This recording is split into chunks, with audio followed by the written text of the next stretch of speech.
Chapter 2. It happened after this that David inquired of the Lord, saying, Shall I go up to any of the cities of Judah? And the Lord said to him, Go up. David said, Where shall I go up? And he said, To Hebron. So David went up there, and his 2 wives also, Ahinoam the Jezreelitess, and Abigail, the widow of Nabal the Carmelite.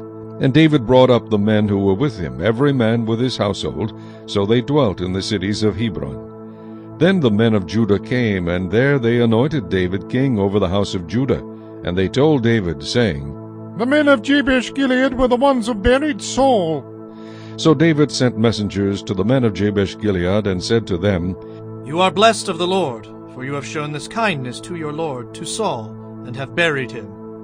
And now may the Lord show kindness and truth to you. I also will repay you this kindness, because you have done this thing. Now therefore, let your hands be strengthened, and be valiant, for your master Saul is dead, and also the house of Judah has anointed me king over them. But Abner the son of Ner, commander of Saul's army, took Ishbosheth the son of Saul, and brought him over to Mahanaim.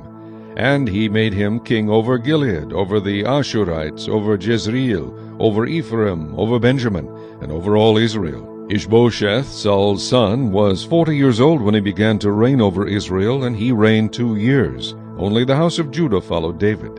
And the time that David was king in Hebron over the house of Judah was 7 years and 6 months. Now Abner the son of Ner, and the servants of Ishbosheth the son of Saul, went out from Mahanaim to Gibeon. And Joab the son of Zeruiah and the servants of David went out and met them by the pool of Gibeon. So they sat down, one on one side of the pool, and the other on the other side of the pool. Then Abner said to Joab, Let the young men now arise and compete before us. And Joab said, Let them arise. So they arose and went over by number, 12 from Benjamin, followers of Ishbosheth the son of Saul, and 12 from the servants of David.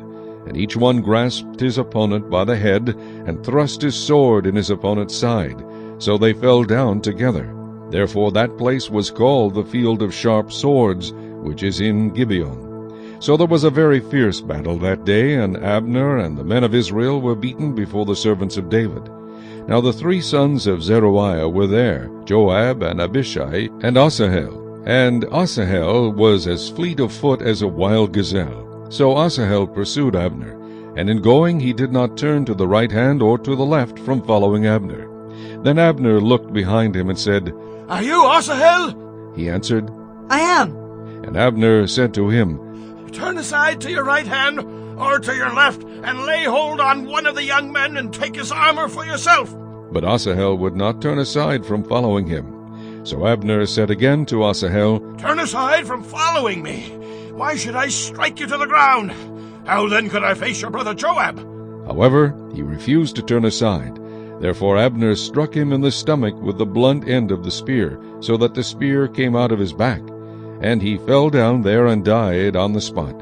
So it was that as many as came to the place where Asahel fell down and died stood still.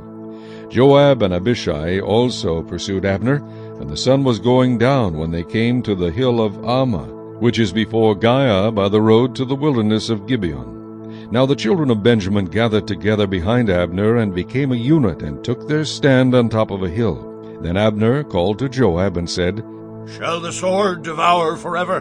Do you not know that it will be bitter in the latter end? How long will it be then until you tell the people to return from pursuing their brethren?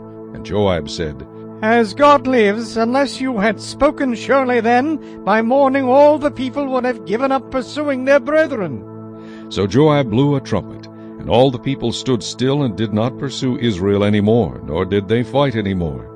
Then Abner and his men went on all that night through the plain, crossed over the Jordan, and went through all Bithron, and they came to Mahanaim. So Joab returned from pursuing Abner, and when he had gathered all the people together, there were missing of David's servants 19 men and Asahel.